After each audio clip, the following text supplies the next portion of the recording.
nowadays use this slide to show that whatever we see today, whatever we see happening in the IMO, we have to keep in mind that the driving forces behind all this activity are the policies, the technology, and the societal needs. And I want to emphasize on societal needs because we may see things changing in the future. And future-proofing will not be there if we don't take into account what the society needs will be. So, a few things on regulatory highlights, few things that perhaps have missed our morning session. Just mentioning reference to IMO MSC 94 and fuel cells and hydrogen guidelines included therein. These are going to hit our life by 2020. The recent IMO MEPC 70, as we've already heard, and the Global Sulfur Cap decided for 2020. And of course, what is quite important, we're going to see today as well, the roadmap to the decarbonization that will come by 2023. Of course, we had the recent development of the ETS from Europe coming from the European Parliament about shipping. And of course, one more slight local requirement that we'll have to keep in mind is California's at birth new restricting regulation, which started from 1st of January 2017. And one key last issue, China showing the way, decided to apply a nationwide ETS this year. So going to our first challenge, this has been quite analyzed all this morning. So we have an estimated impact from different sources, different studies, ranging from $6 to $50 billion per year. That 6 lower limit is, I would assume it is realistic.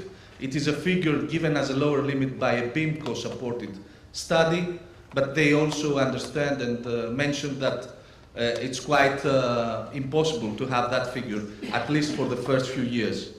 We have the refineries X factor, but we have to keep in mind that refineries are private companies and they need to make profit.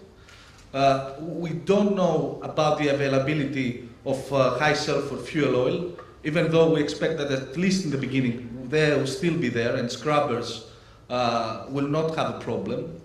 And of course, low sulfur crude can prove a myth, as many studies have shown, because we need the right blend out of this crude to be used in other products. So the bottom line is that for heavy fuel oil, we will not keep that kind of concentration of sulfur in the end product. And of course, we have to keep in mind something that was mentioned again, hydrogen and desulfurization. What will be the burden of desulfurization for greenhouse gas emissions? So, going a bit more to the decarbonization story, this has nothing to do with shipping, it has to do with decarbonization only. We had a Paris Agreement aiming at stabilizing the temperature of the planet well below 2 degrees and aiming for 1.5 degrees Celsius. So we see a figure here with the new policy scenario, which is what has been already designed under the Paris Agreement, the nationally determined contributions. And on the lower side, we see the 66% probability scenario for keeping that 2 degrees. So we see quite a contrast there, and we have to keep in mind that what has already been legislated under the Paris Agreement has nothing to do with the final target. So we could see a 95% reduction of carbon in electricity production, 70% in cars for electric cars. In general, reductions of carbon footprint by more than 70% in all sectors. So we should be aware that this will happen in other sectors, and this may affect also any discussions about shipping. So going to shipping, we had a carbon pathways study quite recently. We all expect to have some kind sort of carbon premium after 2023, as per the IMO roadmap. We need to keep in mind here that LNG is already offering probability of 20% reduction of GHG in comparison with heavy fuel and fuel oil. But we have to keep in mind that with methane slip improvement, we may see that rising a bit. So we will need a blend of offsetting, which means that we will have to offload the shipping requirement to other sectors as well. We will need more efficiency, low carbon renewables, biofuel, hydrogen may be blended in the shipping footprint. We have to keep in mind that the latter, the policy will start and the measures will start, the greater the rate of decarbonization has to be. We need to carefully plan, and there will be a need for seismic investment, for infrastructure development, for non-fossil fuel switch. We have to keep in mind that perhaps financial schemes to support the short sea sector will also bring a substantial benefit to the deep sea sector as well by the maturity achieved for technology. So it is evident from the scenarios we have seen that in order to apply the Paris Agreement target for shipping, we will need to also involve non-fossil fuels to a large extent. So, going to other challenges, we have the local emission challenges, and especially nitrogen oxides and particulate matters, mentioning also noise here. And we have to keep in mind that these emissions produce more than 90% of the societal impact of shipping near ports. So perhaps there will be a difference there, a differential between deep sea and coastal shipping, and perhaps more and different measures applied for those segments of shipping that produce the greater impact. So going to the choices for 2020, we are more or less where we are today. We will have just, most probably, for the vast majority of ships, we will just have to switch fuel from high sulfur to low sulfur. But of course, there is also the scrubber solution, LNG and methanol already.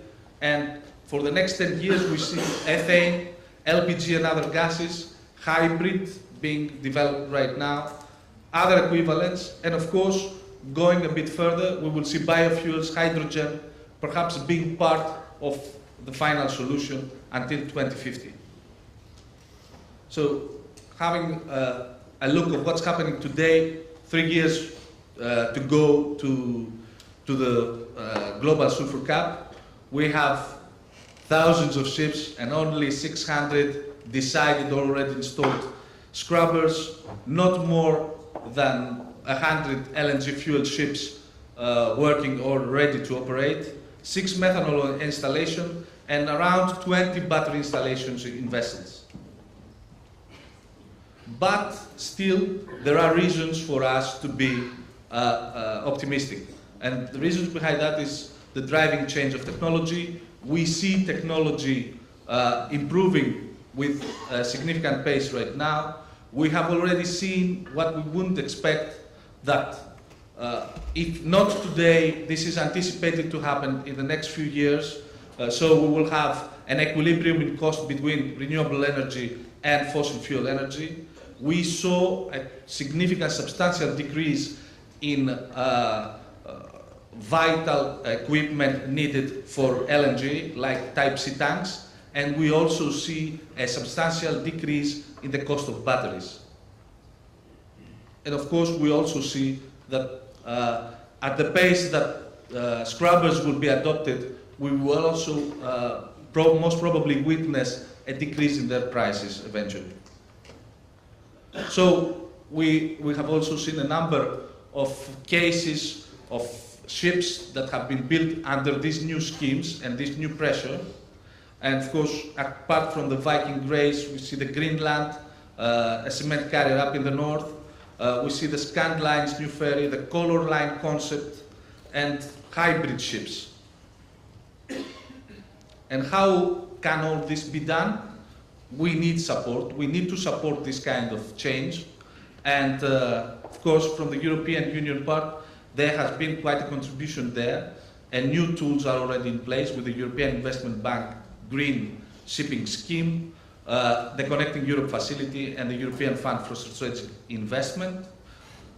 And of course, we have seen that we can have 50% debt financing for new vessels applying new technologies and 100% green components retrofitting, guarantee for green components retrofitting in other ships activating in Europe. So what we're doing as an area, as a region, we have seen 3 major projects in South Europe, the EU Med for LNG, Gain for Moss, Core LNG as Hive, and our Poseidon Med 2. I say our because it's a Greece and Italy and Cyprus driven project. Some 125 million euro have already been committed in developing the infrastructure and the framework for LNG in our area. And we are also participating as LR and Hellenic Lloyds in Poseidon Med 2, which is a 53 million project, a sequel of the initial Poseidon Med 1 with a 5 to 6 million budget. And of course, it will include the overall roadmap to the finalization of the supply chain for LNG bunkering. Then we have Element, our new story about electrification, the first Cohesion Fund maritime project and the first zero emission project, and practically the first OPS in the East Med, which we aspire to see in Greece in the next year. So concluding, you can see that especially under the decarbonization issue, future-proofing cannot be guaranteed whatsoever. Decarbonization will be perhaps the most significant substantial challenge we're ever going to face in shipping. The societal impact is also likely to drive further measures for reduction of nitrogen oxides, particulate matters, and noise. We also see that alternative fuels have not reached their potential, and 2020 and the sulfur cap will definitely play a role on that. But we should not think only about 2020. We should think about 2023 as well, because decarbonization will be there, and we have to keep that in mind.